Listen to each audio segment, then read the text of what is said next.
Graça e paz, irmãos e irmãs. Uma alegria retornar a essa comunidade, rever os irmãos e as irmãs. Também uma saudação ao pessoal que nos vê por meio da mídia social aqui no Brasil, fora do Brasil. Um grande abraço e que Deus abençoe a todos também nessa oportunidade. Eu já vim aqui várias vezes, então não precisa de introdução, não é? Quem já é membro aqui, já me ouviu algumas vezes. Eu quero compartilhar com vocês nessa manhã o texto que está no Salmo 62. Ele vai estar projetado aqui e nós vamos fazer essa leitura para a gente já internalizar o que o salmista está escrevendo. Salmo 62, e essa versão que está colocada aí é a versão atualizada, Almeida atualizada. Então você acompanhe a leitura que eu vou estar fazendo aqui. É um salmo de Davi. Somente em Deus, ó minha alma, espera silenciosa. Dele vem a minha salvação.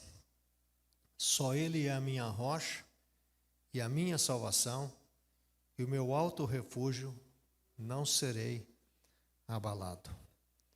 Até quando acometereis vós a um homem, todos vós, para o derribardes, como se fosse uma parede pendida ou um muro prestes a cair?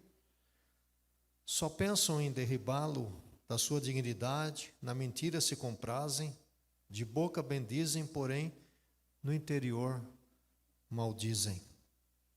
Verso 5. Somente em Deus, ó minha alma, espera silenciosa, porque dele vem a minha salvação. Só Ele é a minha rocha e a minha salvação, e o meu refúgio, não serei jamais abalado. De Deus dependem a minha salvação e a minha glória. Estão em Deus, e a minha forte rocha é o meu refúgio. Confiai nele, ó povo, em todo o tempo. Derramai perante ele o vosso coração. Deus é o nosso refúgio. Somente vaidade são os homens plebeus, falsidade, os de fina estirpe. Pesados em balança, eles juntos são mais leves que a vaidade. Não confieis naquilo que extorquis, nem vos vanglorieis na rapina. Se as vossas riquezas prosperam, não ponhais nela o coração. Uma vez falou Deus, duas vezes ouvi isto, que o poder pertence a Deus. E a ti, Senhor, pertence a graça, pois a cada um retribuis segundo as suas obras. É um salmo bastante conhecido de todos nós. E este salmo fala sobre uma das coisas que é comum a todos nós: necessidades, faltas. Todos nós passamos por circunstâncias que podemos chamar de adversas. E também passamos por circunstâncias que podemos chamar de boas, de agradáveis, de prazerosas, de felizes. Mas parece-me que ultimamente as desagradáveis estão com um peso um pouco maior do que as agradáveis. Ou talvez a gente passe por essas circunstâncias adversas e elas tomam tanto a nossa atenção, o nosso esforço, a nossa energia, que a gente nem tem tempo de ver e nem consegue ver as coisas boas da vida. Nós ouvimos aqui, quando foi falado sobre a oferta, a respeito da chuva. Chove, a gente não consegue nem agradecer a Deus que está chovendo. ou a gente não consegue agradecer a Deus pelo ar que respiramos. A gente não consegue olhar para o céu e ver a pintura que Deus está fazendo naquele dia. E todos os dias Deus pinta o céu de uma forma diferente, mas a gente reclama que não tem tempo de ir num museu ou ver obras de arte, mas Deus todo dia coloca uma obra de arte para a gente ver, a gente nem presta atenção. Às vezes o céu está escuro, cinza. A gente diz, nossa, como o céu está feio hoje, não é? Ou seja, Deus é um tonto que pintou dessa cor aí, não é?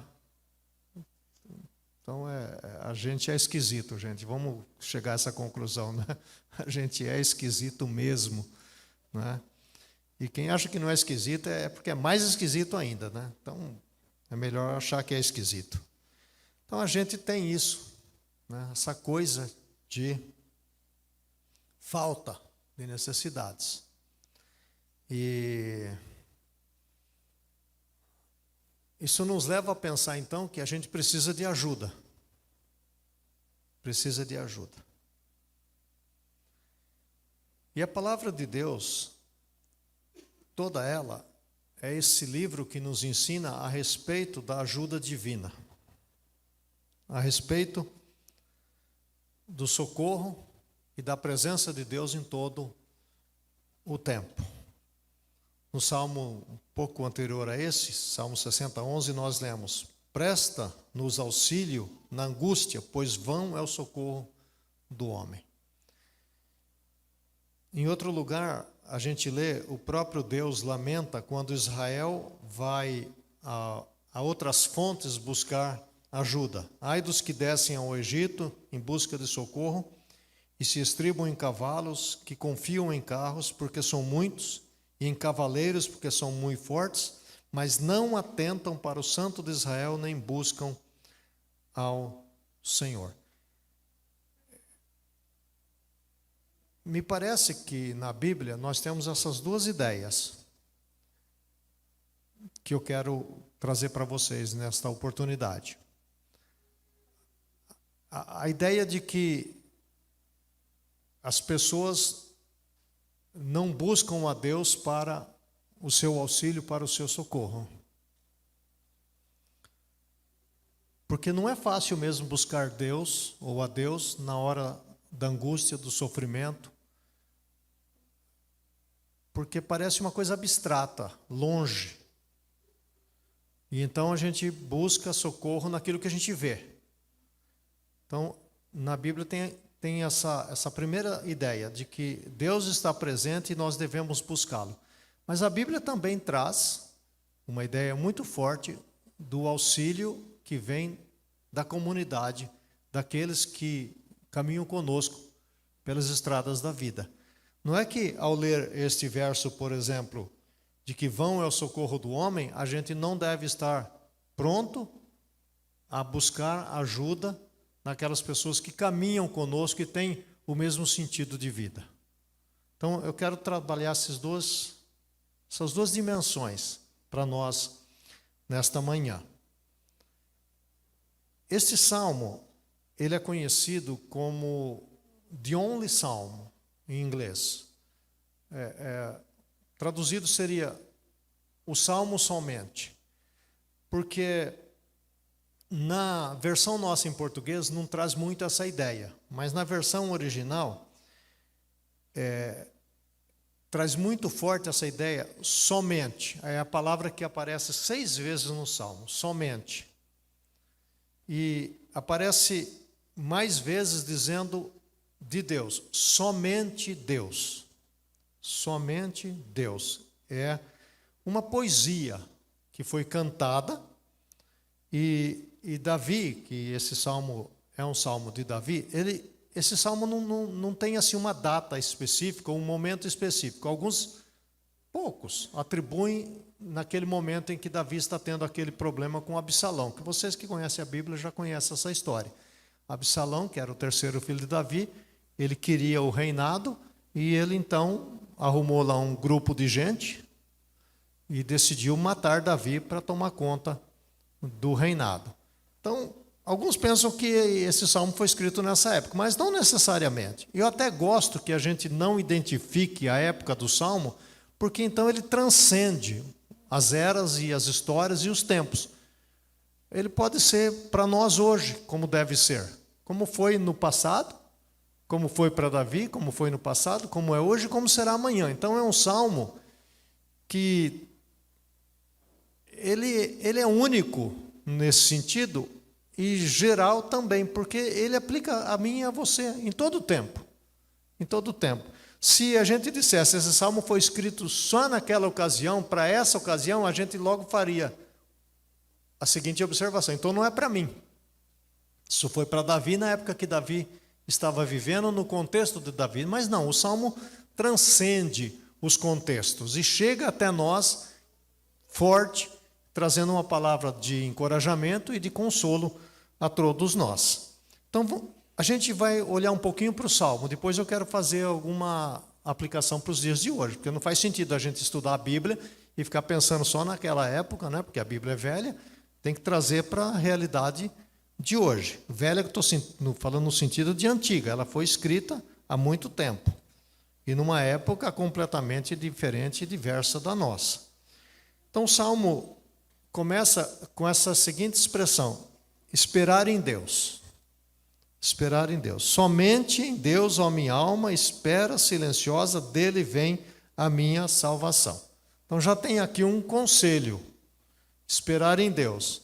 E tem uma forma de esperar em Deus: esperar de maneira silenciosa. A ideia do autor aqui é de não esperar gritando, ou esperneando, ou lamentando, ou lamuriando. Não é essa a ideia. A ideia é de esperar tranquilo, quieto, mesmo naquele vendaval que está ocorrendo, colocar o pensamento em Deus e falar o seguinte: esse vendaval aqui não é maior do que o Deus que eu sigo. E o Deus está neste vendaval. E Ele vai me dar energias, forças, inteligência, sabedoria para passar por esse momento que eu estou vivendo. Não é uma espera para ficar desesperado. Isso não é fácil, você que é gente, né? Não é fácil. Porque logo que a gente passa por alguma coisa, e se você é normal, eu espero que você seja, já vem logo algumas perguntas, não é verdade, Ana? Por que comigo? Quem nunca fez essa pergunta, né? Ou não nasceu ainda, ou está morto, né? Porque se estiver vivo, vai fazer, né? Por que comigo? Por que eu? Aí a gente começa num processo de fazer comparações. E a Bíblia tem muito isso também, especialmente nos Salmos. A gente olha para o lado e vê alguém que não está passando pelo que eu estou passando. E ali a gente faz uma conclusão: não é justo. Por que não é justo? Porque a gente compara outra pessoa com a gente se sente melhor do que a outra. E diz assim: mas espera aí, por que comigo? Olha tal pessoa. Aí a gente enumera o quão desgraçada é outra pessoa. Não é verdade, não? Se eu estiver falando alguma coisa que não é verdade, você levanta a mão e fala: não, pastor, isso comigo não. Comigo é assim, eu espero que seja com você também. Porque é bom ser normal, quero dizer isso para vocês. Então você fala assim: puxa vida, mas aquela pessoa não é. Aí você enumera os ruins dela, aí você enumera os bons seus. Logo chega a seguinte conclusão: não é justo passar por isso. Por isso ele está dizendo: não faz isso, porque não vai ajudar. Você tem que focalizar em você e em Deus naquela hora ali. Então aqui é para não entrar em desespero, né? Lá na frente ele vai falar: espera em silêncio pela libertação do Senhor. Não é uma espera passiva, é uma espera ativa, em que a fé é colocada em ação nessa espera. Porque só pode esperar em Deus se a fé estiver ocorrendo ao mesmo tempo. Vocês entendem isso? Não é uma espera assim, tá, vou ficar deitado aqui esperando. Não, é uma espera ativa. Ativa. É uma espera em sintonia com Deus. É uma espera em colaboração com Deus. Porque nós somos, e lá no Novo Testamento fala isso, nós somos cooperadores de Deus. Então, essa espera é baseada na certeza que Deus age. Eu não vou considerar todas as palavrinhas do Salmo, porque ele é até comprido, né? E nós não temos tempo para isso. Pois você pode ler melhor em casa. É uma espera na certeza que Deus age. Então veja quantas vezes ele se refere a Deus, que Deus é tal coisa para ele. Deus é a esperança, Deus é a rocha, Deus é isso, Deus é aquilo. Então, eu quero chamar a sua atenção aqui para um detalhe. Como é que você sabe que Deus é aquilo? Por exemplo, quando ele diz Deus é a minha rocha, como ele sabe que Deus é a rocha? Deus é o meu refúgio. Como é que ele sabe que Deus é o refúgio dele? Ele só sabe porque ele já experimentou isso em algum momento da sua história. Ou ele já viu isso em alguma outra pessoa que tem relacionamento com Deus. Vocês estão entendendo essa parte? Porque uma coisa que muitas vezes os cristãos dessa época não entendem é que Deus só pode ser conhecido pela sua ação. Tem até um livro muito antigo escrito com esse título, O Deus que Age. Você, por exemplo, fala assim, Deus é o Criador. Como você sabe que Ele é o Criador? Porque está escrito na Bíblia que Deus criou os céus e a terra. Então você pode se dirigir a Deus como Deus Criador, que Ele se revelou como Deus Criador. Deus ama. Então, você sabe que Deus agiu amorosamente, então você pode dizer que Deus ama. Deus é o meu amor, por exemplo. Então, quando Davi está falando, eu vou esperar em Deus, não é uma espera num vazio, num vácuo de existência. É uma espera baseado na história de Deus com ele e ele com Deus. Não é bonito isso? Então, por exemplo, você está esperando alguma coisa? Você tem que olhar para a sua história com Deus. Se você não olhar para a sua história com Deus, você não tem esperança. Ele não fala aqui que Deus é a minha esperança? Como é que ele sabe disso? Porque em algum momento da sua trajetória, ele esperou e Deus foi aquilo que ele esperava. Então, se você não olhar para a sua história, você não tem como esperar em Deus. Por isso que as pessoas se desesperam, porque não olham para a história. Só olha para a circunstância que está vivendo naquela hora. Focaliza tudo na circunstância. E aí se abate. Perde a esperança, perde o vigor, perde a energia. Você tem que se salvar na sua esperança. Você tem que se salvar dentro da sua circunstância. É dentro da circunstância que se salva.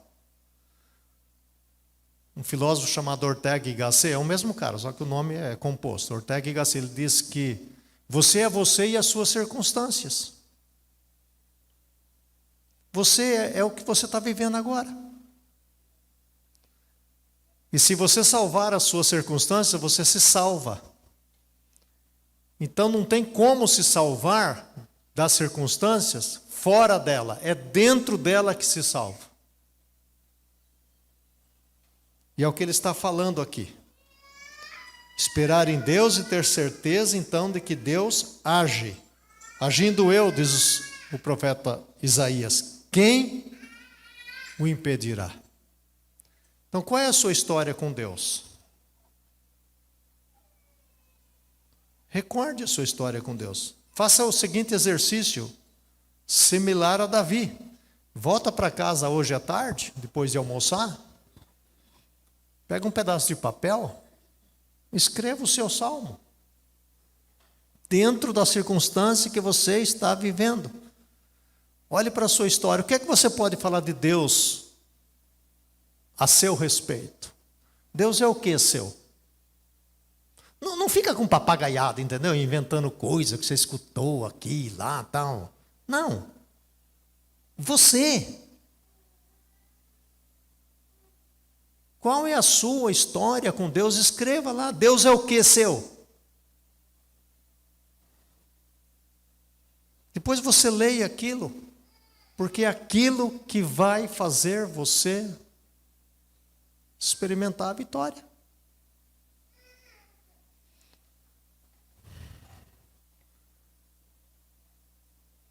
Então Davi fala, espera em Deus. Ele fala, espera em Deus porque Deus age. Deus age. E espera em Deus porque Deus age na hora que Ele vai agir. No tempo dele. Você já escutou isso várias vezes. E não adianta brigar falando, eu não aceito, eu não quero, porque Deus é soberano. Essa é uma lição que todos nós temos que aprender. Todos nós temos que aprender essa lição. E quanto mais esperneia, eu tenho a impressão que vai ficar mais tempo lá. Não é? Até aprender. E às vezes a gente não sabe a lição que Deus está querendo nos ensinar. Sabe, é como você se matricular num curso universitário de 4, 5, 6 anos e você achar que no primeiro semestre você já aprendeu tudo e já pode passar na secretaria e pegar o diploma. Seria bacana até, não seria? Só estudou 6 meses, você já é médico. Passa lá, pega o diploma. Não, meu amigo. 6 anos depois da residência, não sei o que lá. Nessa escola divina, também é assim. Deus, já estou aqui uma semana. Mas uma semana só deu para fazer a introdução do tema. Certo? Uma semana só deu para escrever o conteúdo que vai ser a matéria. Calma. Então Deus age no tempo que Ele vai agir. Esperar em Deus é ter certeza que Ele vai agir. Não é passividade, não é isso. É colocar a fé em ação. Em Deus, diz o Salmo 60, que é um salmo que eu amo também. Em Deus faremos proeza. Então, qual é o problema da espera? Ele fala aqui no Salmo. Realizar, por nossas próprias forças, unicamente, a saída dessa circunstância. Então, a gente se debate, bate, vai, volta, olha para a circunstância, ela está lá ainda.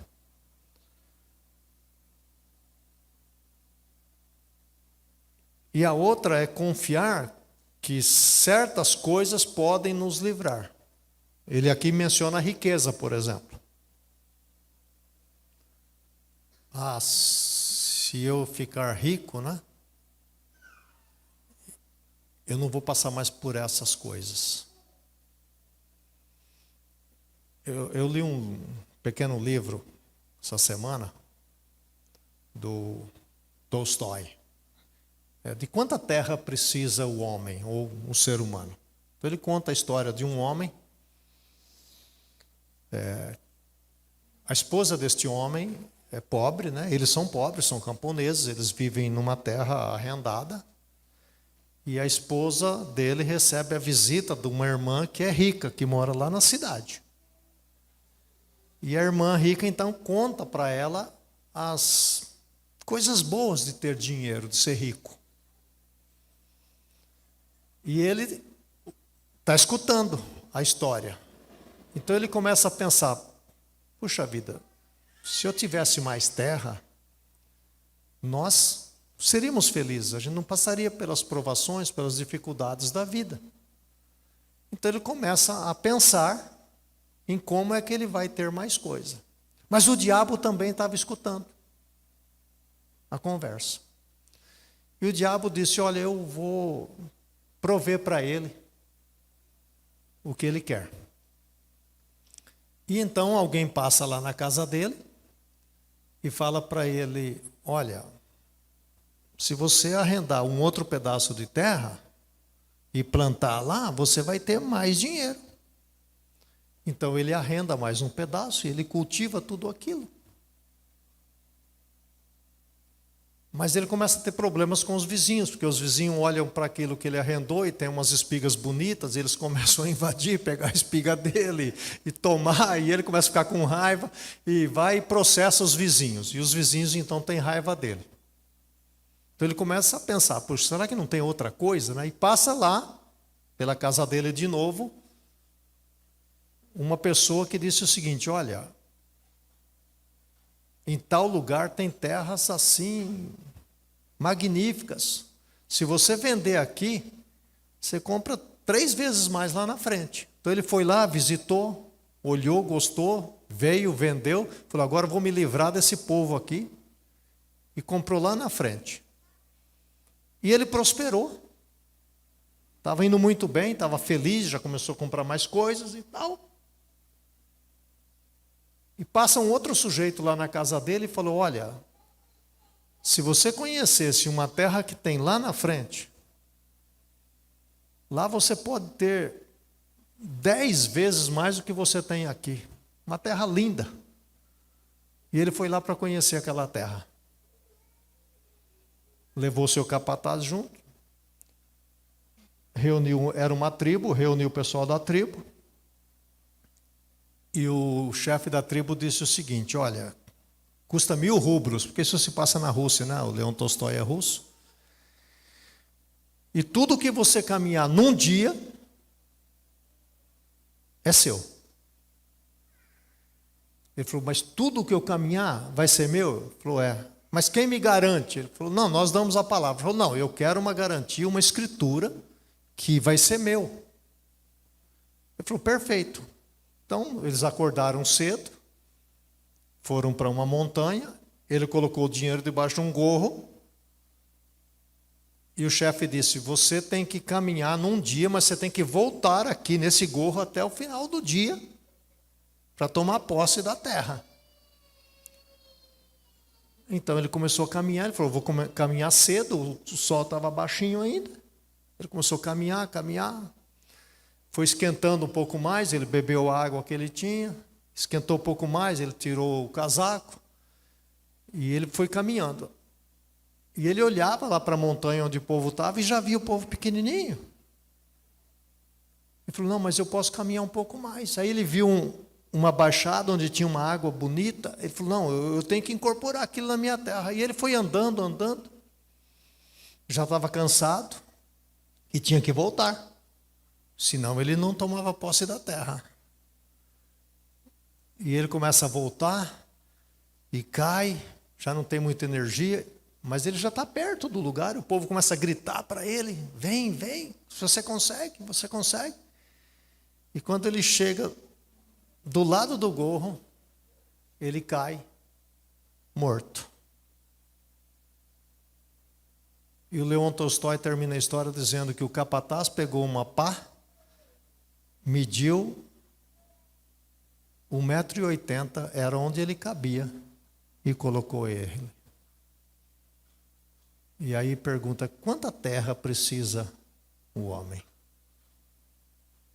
Ele andou o dia inteiro para ter não sei quantos 1000 hectares e coube num lugarzinho de 1,80 m.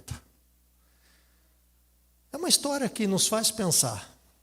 A gente acha que se tivermos mais, a gente não vai passar por essas experiências difíceis na vida.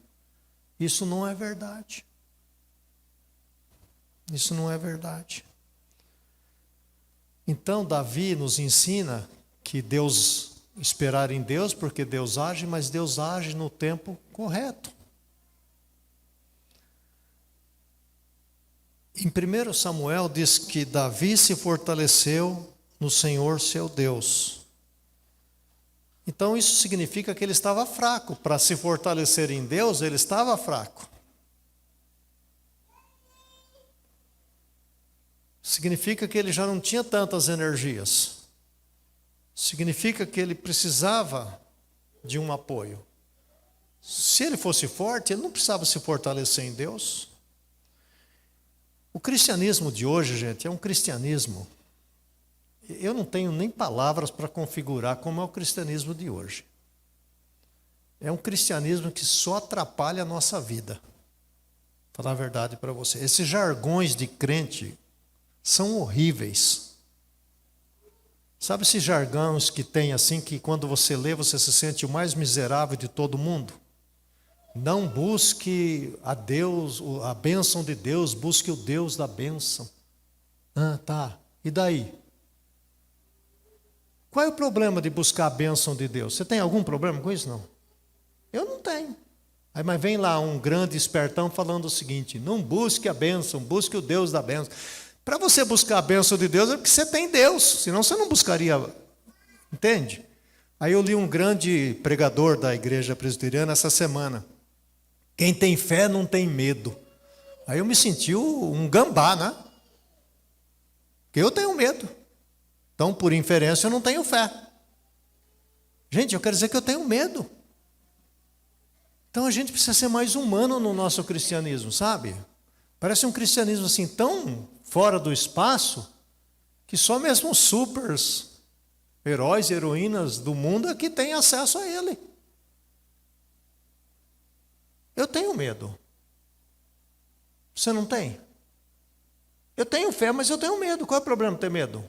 Adão teve medo. O anjo disse para Maria não ter mais. Por que ele disse para ela não ter mais? Porque ele sabia que ela ia ter medo.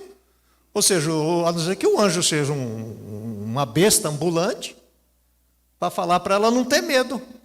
Mas ela poderia responder, mas eu não ia ter medo. Ah, tá, eu estou de bobeira aqui falando para você não ter medo. Davi teve medo, Abraão teve medo. Então você está em boa companhia se você tem medo. Sabe, o cristianismo nosso tem que ser mais humano. Como Davi está expressando aqui. Senhor, tem gente aí querendo me pegar. Tem gente que só me louva na frente, mas por detrás está querendo me matar. E ele se fortaleceu em Deus. Por quê? Porque ele tinha medo. Ele não estava animado para morrer. O apóstolo Paulo, o grande apóstolo Paulo, ele chega e disse assim, aquela coisa lá que você já conhece. Olha, morrer e estar com Cristo. Ah, bacana, né? Incomparavelmente melhor. Você fala, agora ele vai. Foi nada. Aí ele, pensando bem, falou, não, vai que Deus me leve mesmo. Né? Então ele pensou, não, o negócio é o seguinte, o que eu estou fazendo está dando frutos, então é melhor eu ficar. Mas se ele estava assim, é incomparavelmente melhor. É isso, é aquilo, então me leva, Deus. Nada, é incomparavelmente melhor, é bacana, é estar com Cristo, é estar na eternidade, mas não agora. Mais tarde um pouco. E ele foi mais tarde. Então, vamos ser gente. Porque se você for gente, você traz esperança para as pessoas que convivem com você. É irritante a gente conviver com um crente alienado. É irritante. Quem tem fé não tem medo. Você fala, então eu sou um desgraçado. Aí você vai falar com alguém fala assim, mas você é fraco, hein? Você não tem fé em Deus, não? Gente, vamos ser mais gente, por favor. Porque se a gente for gente como Davi era gente, a gente então é companheiro de jornada. E aqui então entra alguma reflexão que eu queria fazer com você. Se aqui eu não fiz algumas já, né? Mas eu vou ser bem breve. Também, né? É cedo ainda, 11 horas, né? Ninguém almoça esse horário, né? Almoça não?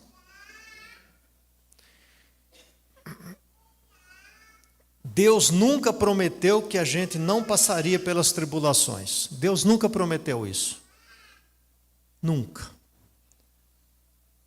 Quem promete isso é o crente alienado. Olha, aceita Jesus como seu Salvador, sua vida vai mudar. E eu já escutei tanta essa besteira. Mas tanto. Aliás, eu já falei isso quando eu era chupeta.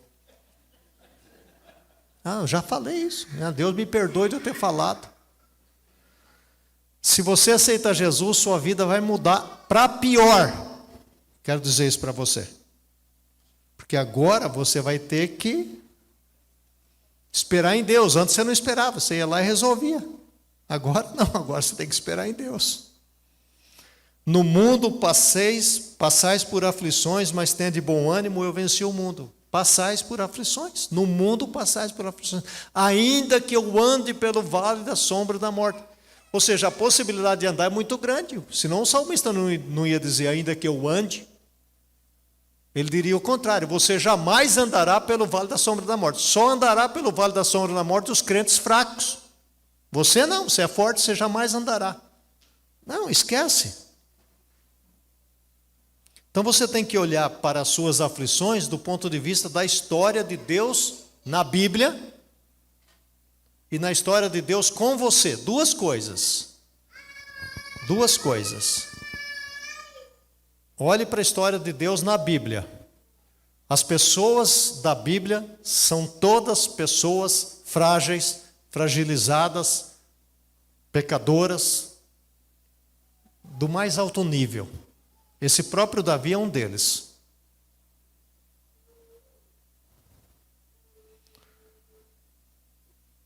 Então, à luz do que Jesus fala, você nas suas circunstâncias hoje está bem. Porque ele falou que ia acontecer isso com você. Então você está dentro do que ele falou. Está certo? Ter medo. Você tem medo? Tá bom. Vai com medo mesmo. Você vai fazer o quê? Porque sem medo não dá para ir. Vai com medo. Eu estou com medo. Ótimo. É bom você reconhecer que tem medo.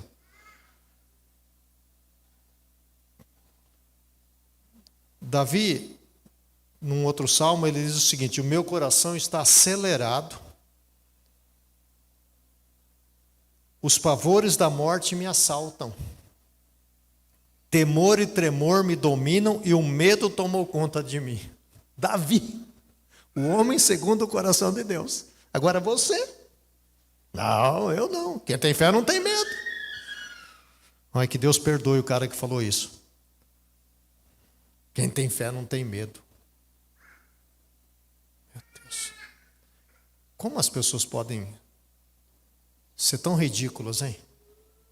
Quem tem fé não tem medo. Então Davi é o maior ridículo da história.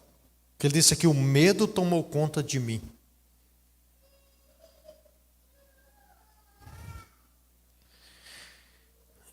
Eu estou chegando à conclusão que eu acho que eu devo parar com esse negócio de pregação, porque eu não quero mais pregar uma coisa irreal para você assim falar assim, nossa, né, que coisa e tal. O que eu quero falar hoje em dia é o seguinte: gente, está uma droga, mas Deus está comigo. Está entendendo? Então eu quero que você saia daqui sabendo o seguinte: você está numa circunstância adversa, mas Deus está com você. Eu estou morrendo de medo. Vai morrendo de medo mesmo, porque Deus está com você. É isso que eu estou interessado hoje.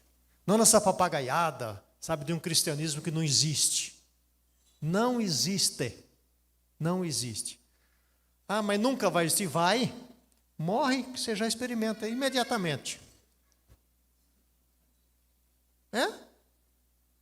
Pede para Deus aí, Deus, me faz bater a biela hoje, à tarde. Aí você vai experimentar um cristianismo glorioso, fantástico. O Cordeiro na sua glória. Você vai lá e canta. E olha, todo mundo, já desde os tempos antigos até hoje, todo mundo que já chegou lá, diante do Cordeiro. Você quer? Fabiana não quer não, né? Eu também estou correndo. Estou tirando o time. Sabe por quê? Primeiro que eu já sei a senha para chegar lá. E não vou perder. E nem ele vai perder. O Cordeiro de Deus não vai perder minha senha. Então, para que pressa, gente?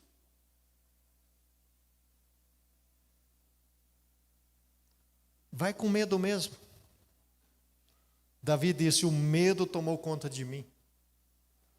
Um pavor.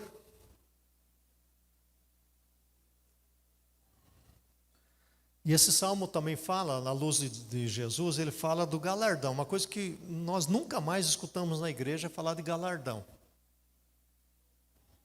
Parece assim um pecado falar de galardão. Mas aqui fala, esse salmo fala, no finalzinho ele fala, né? Que ele vai dar uma recompensa, não está escrito lá? Ao Senhor pertence a graça, pois a cada um retribui segundo as suas obras. Então, não esqueça que mesmo na circunstância adversa, você tem que fazer a obra de Deus. Ah, agora eu não posso porque está me acabando comigo. Agora não. Não. É essa espera, gente, ativa que nos faz ter esperança. Você sabe, a coisa mais incrível é que mesmo quando você está abalado, fragilizado, você é útil para alguém, para outra pessoa. E isso fortalece você. Coisa que mais dá prazer no cristianismo é ser útil para o reino de Deus. A felicidade está na doação. Jesus Cristo disse isso. Então, mesmo você não tendo, mesmo tendo falta, mesmo estando com necessidade, você ainda tem algo para oferecer para outra pessoa que está passando também por outras circunstâncias adversas. E nós precisamos recuperar isso no nosso cristianismo. O valor da amizade, o valor da comunhão. Davi tinha muitos amigos leais a ele. Você conhece a história de Davi? O quanto tinha gente que amava aquele camarada, que dava vida por ele. Sabe, procure ajuda. Em Deus está a minha salvação, em Deus está a minha espera, em Deus está a minha rocha, a minha fortaleza, para o outro também. Então, se a gente for solidário nessa hora, a gente sai dessas coisas que acontecem conosco. Quantas pessoas já me ajudaram na minha vida, na minha caminhada? Então eu tenho que olhar para isso. E eu não posso fechar a minha mão agora, dizendo, mas eu não posso. Sempre a gente pode, gente. Sempre a gente pode. E quando a gente é solidário, a gente não só abençoa, como a gente é abençoado. E quem sabe essa circunstância que estamos passando não é justamente para nos ensinar a sermos solidários na falta, na angústia, no sofrimento, na tristeza e nas provações, não só nas minhas, mas do outro especialmente. Então o nosso cristianismo hoje carece dessa solidariedade. A gente tem aquela síndrome do cavaleiro solitário. A gente não se preocupa com a vida de ninguém.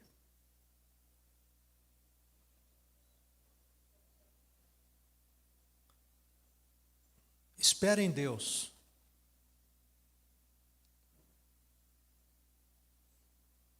Então vai ter um momento que você tem que esperar sozinho. Paulo fala isso aos Gálatas. Cada um leva o seu próprio fardo.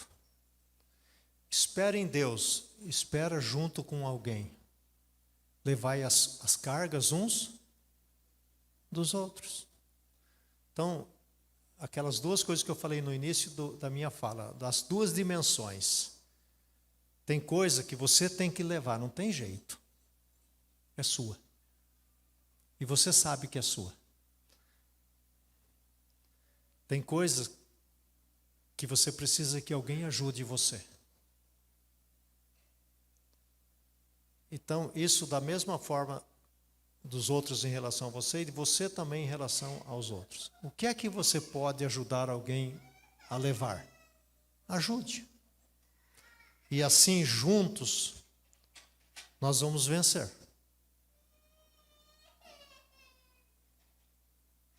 Eu queria orar com você nessa manhã, que está passando por uma circunstância, e que você está achando que não tem jeito. Você não vai conseguir. Mas eu quero orar especialmente com você, que está com medo.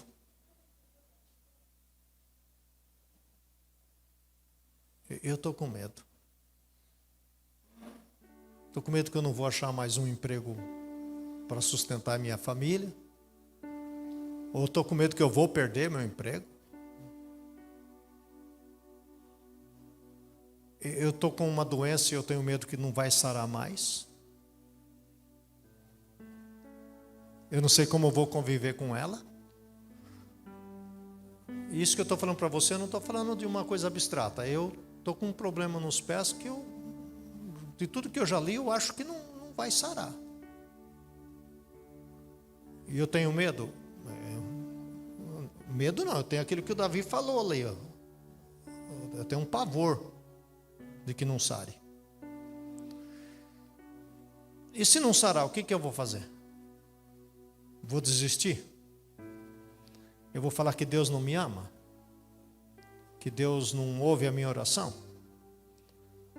Aliás, sobre oração, é outra papagaiada que a gente escuta, não é? A hora que Deus vai resolver. Eu falo para você que na minha experiência, por isso que eu estou falando, você tem que ver a sua experiência com Deus. Na minha experiência com Deus, Deus está no silêncio.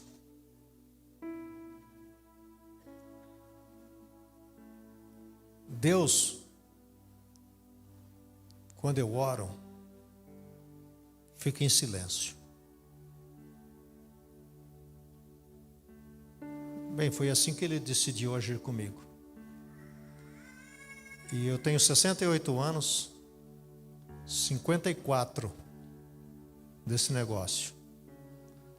Então eu tenho a impressão que se eu não desistir até agora, é impressão. Acho que eu não vou desistir nos próximos anos, né?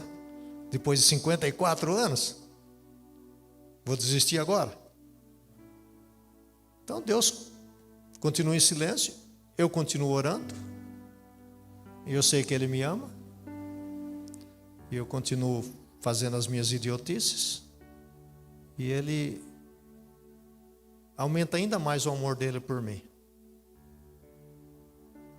Porque Ele sabe que se Ele não aumentar esse amor, eu vou fazer mais ainda. Então, qual é a sua experiência com Deus? Escreva isso. Vamos fazer uma oração? Eu não vou pedir para você vir aqui na frente, né? Porque você fala, nossa, se eu for lá na frente, todo mundo vai achar que eu tenho medo.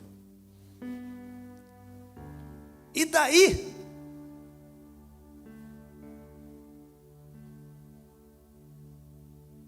Eu já estou falando para você que eu tenho medo.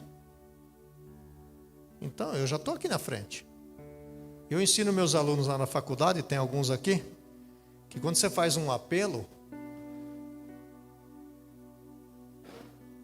você tem que ir no seu apelo.